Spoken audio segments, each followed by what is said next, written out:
Welcome back. Over the past few weeks, U.S. President Donald Trump has been meeting with presidents and heads of government at the White House. But all eyes are on that meeting he is expected to have with the leader of North Korea, Kim Jong-un. You see, since he became president, Donald Trump and Mr. Kim have trolled each other with rhetoric that brought the world very close to expecting another world war. North Korea continued to test missiles and claimed on a number of occasions it could hit the U.S. mainland. President Trump promised that if that happened, then the U.S. would retaliate. Fortunately, the rhetoric has died down and both leaders have agreed to meet at a yet-to-be-disclosed location. But before then, North Korea on Sunday sent a message out to the U.S. and the world.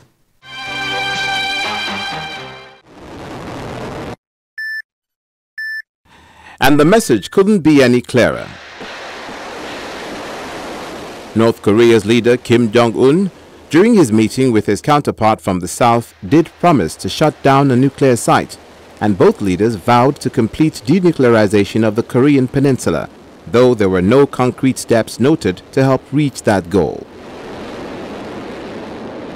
The North Korean government said its agreeing to do this had nothing to do with pressure from the United States government or the United Nations, and warned the U.S. not to mislead public opinion. President Trump, who plans to meet Mr. Kim over the next few weeks, has said he will maintain sanctions imposed in recent years and pressure on the North and not repeat the mistakes of past administrations, claiming that his tough stance had led to the breakthrough with North Korea.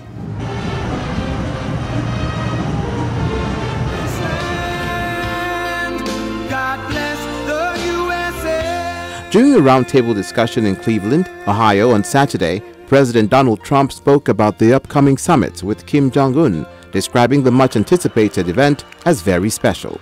We're doing very well on, as you know, North Korea. We'll see what happens, but we have a meeting set up. We have the location all done. We have the time and place all finished now. We have the date, and so I think that'll be something very special. If you remember, we were into that. Others from the administration were saying that's going to be the toughest problem, and certainly it's a problem. There are many problems and we'll get them solved. U.S. officials have been preparing for the meeting between the two leaders, not revealing the date or location, but say the details have been set, and the president says they will be announced soon.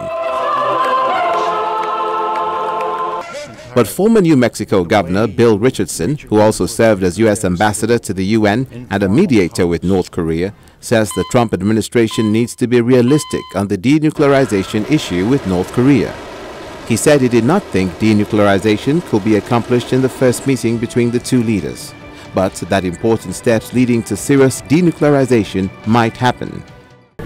I don't think that denuclearization can be accomplished in the first meeting, but I think important steps leading to serious denuclearization might happen. I think if we get, one, a ban on nuclear and missile exports, no chemical weapons to Syria, and freezes and limitations on North Korea's nuclear and missile activity, will be a positive step. In addition, ways that the 25 million people in South Korea are not exposed to a conventional or a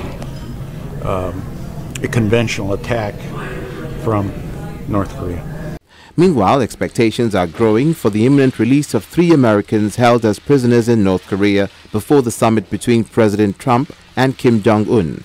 According to U.S. media, the groundwork for the move came 2 months ago, when North Korea's foreign minister traveled to Sweden and proposed the idea. Secretary of State?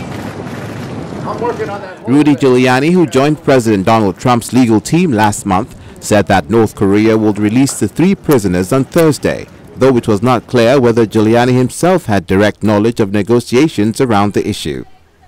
The Trump administration officials have pressed for the release of the Americans as a show of goodwill by North Korea before the meeting between the two leaders. But White House spokeswoman Sarah Sanders said she could not confirm details about the release, but that Washington was cautiously optimistic about its ongoing talks with Pyongyang.